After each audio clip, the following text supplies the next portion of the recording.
जी, अस्सलाम वालेकुम। Chapter number 1 next topic dimensional analysis and it's uses. Dimensions के हवाले से हम लोग लास्ट वीडियो में बात कर चुके हैं। डायमेंशंस की डेफिनेशन डिस्कस हुई थी, डिफरेंट एग्जांपल्स हम लोगों ने देखी थी। तो अब इस टॉपिक में हम लोग देखेंगे कि डायमेंशंस जो हैं, डायमेंशनल एनालिसिस जो है वो हम किस तरह से उसको यूज़ करते हैं और किन किन जगहों पे इसको अप्लाई किया जाता है। इस वीडियो को आप कंप्लीट देखें क्योंकि इससे ये जो टॉपिक है ये मोस्टली शॉर्ट क्वेश्चंस के हवाले से और इसमें एक लॉन्ग क्वेश्चन भी आ सकता है, तो वो भी मैं आपके साथ इसी वीडियो में डिस्कस करूँगा। अच्छा जी, तो डायमेंशंस के हवाले से तो बात हो चुकी है, उसका लिंक भी मैं शेयर कर देता हूँ, आई मार्क के अंदर उसका लिंक आपको मिल जाएगा। लेकिन जब आप इसको यूज़ करने के हवाले से डिस्कस करते हैं, तो जो सबसे पहली जो हम इसकी एप्लीकेशन देखते हैं वो ये है कि हम डायमेंशंस को यूज़ करते हुए किसी भी इक्वेशन की, फिज़िकल इक्वेशन की होमोजेनिटी को चेक कर सकते हैं, या जैसे सिंपल वर्डिंग में हम कह सकते हैं कि उसकी करेक्टनेस को चेक किया जा सकता है कि क्या ये इक्वेशन करेक्ट है या नहीं। इस चीज़ को हम लोग देख सकते हैं बाय यूजिंग डायमेंशंस। हम उस इक्वेशन में जितने भी टर्म्स, जितनी भी फिज़िकल वेरिएबल्स इन्वॉल्व हैं, उन सब की डायमेंशंस पुट करेंगे और अगर दोनों साइड्स की डायमेंशंस सेम आती हैं तो इट मीन्स कि this equation is correct equation, homogeneous equation. अगर डायमेंशन सेम नहीं आ रही तो दैट इक्वेशन इज़ इनहोमोजीनियस। ठीक है जी। तो ये एग्जांपल से ज़्यादा बेहतर तरीके से क्लियर होता है। जैसे ये एक आपकी टेक्स्ट बुक में जो एग्जांपल उसने डिस्कस की हुई है, इसमें ये रिलेशन है v is equal to under root F into L by M.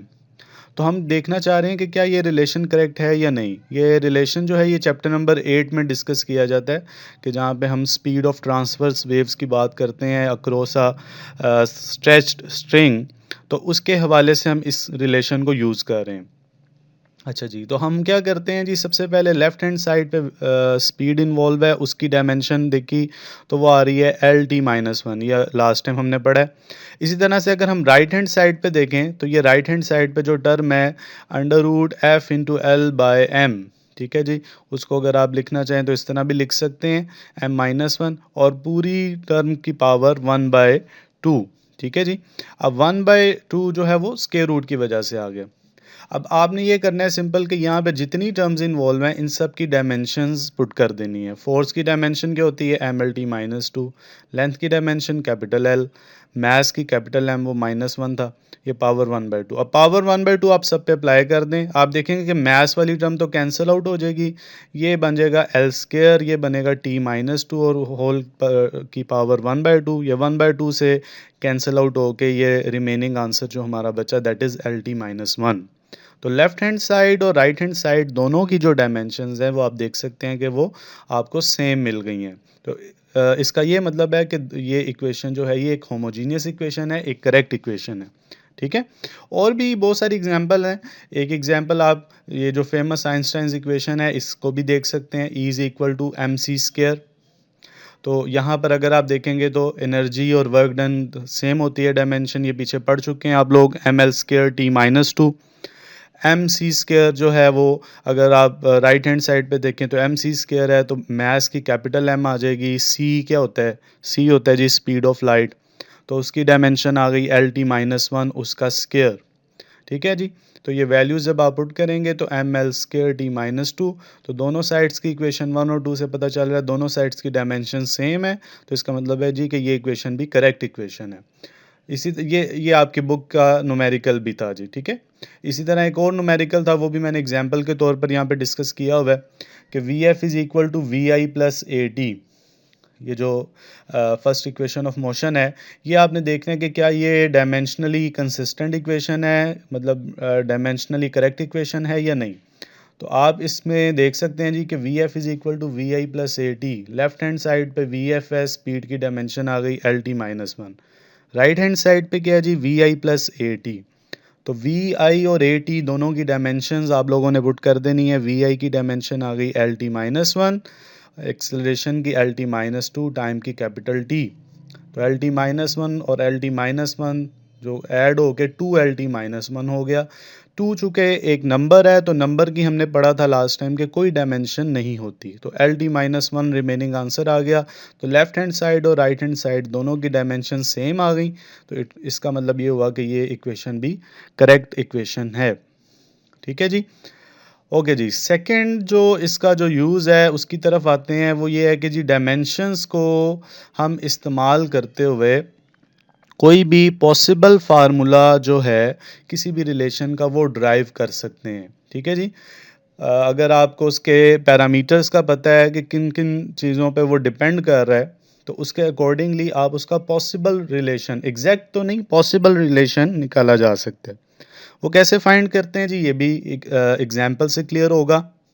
ये एग्जाम्पल यहाँ पे टेक्स्ट बुक में डिस्कस की हुई है जी। ये एग्जाम्पल वैसे भी काफ़ी इंपॉर्टेंट एग्जाम्पल है।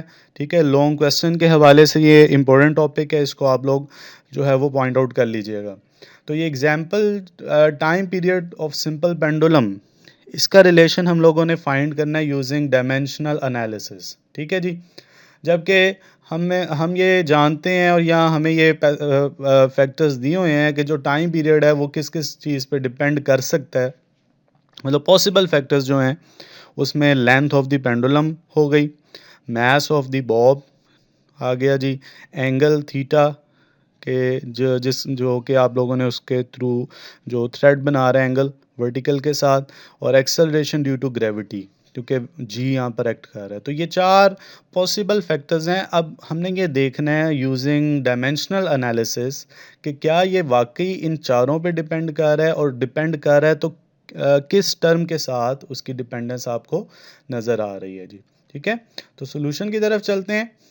अच्छा, अब आप लोग ये नहीं जानते कि मास की किस पावर के प्रोपोर्शनल है या लेंथ की किस पावर के प्रोपोर्शनल है। तो हमने जनरली मेंशन कर दिया कि जो टाइम पीरियड है it is proportional to m की पावर a।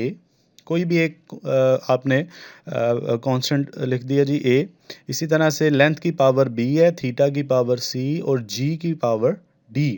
ठीक है जी। जब आप प्रोपोर्शनैलिटी साइन ख़त्म करते हैं तो एक कांस्टेंट आ जाता है।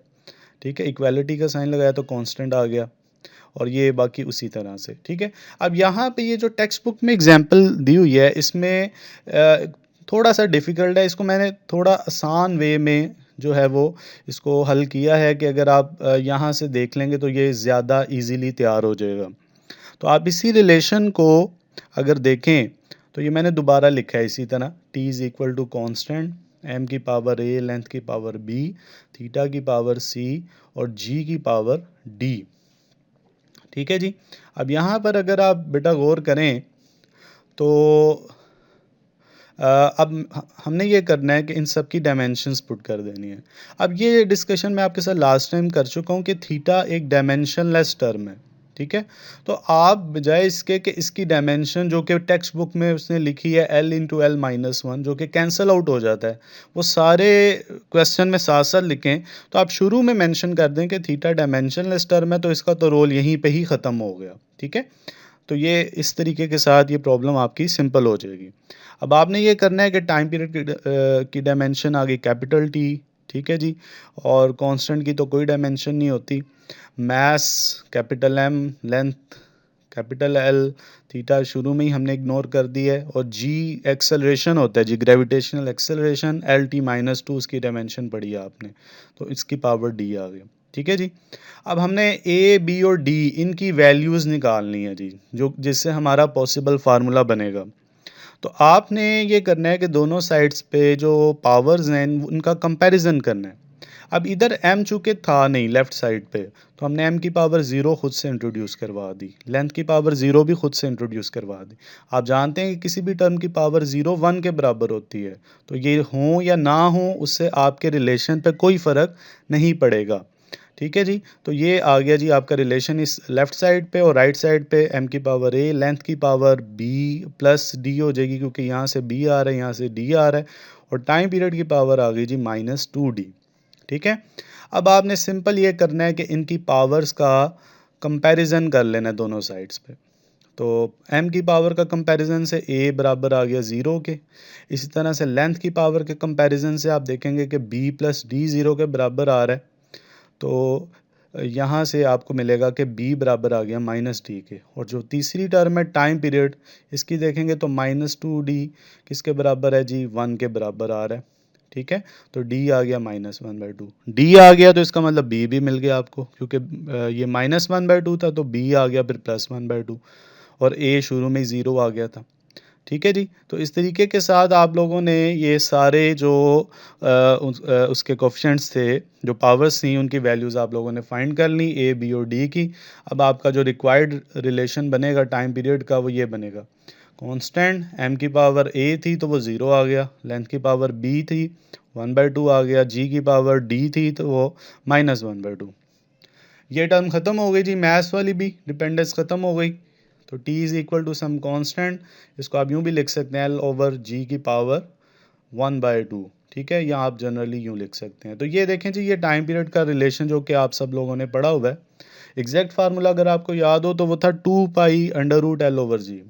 ठीक है, तो चूंकि हम पढ़ चुके हैं कि कांस्टेंट की कोई डायमेंशन नहीं होती, तो इस वजह से कांस्टेंट ऑफ प्रोपोर्शनैलिटी की हमें डायमेंशनल एनालिसिस से कोई इन्फॉर्मेशन नहीं मिलती।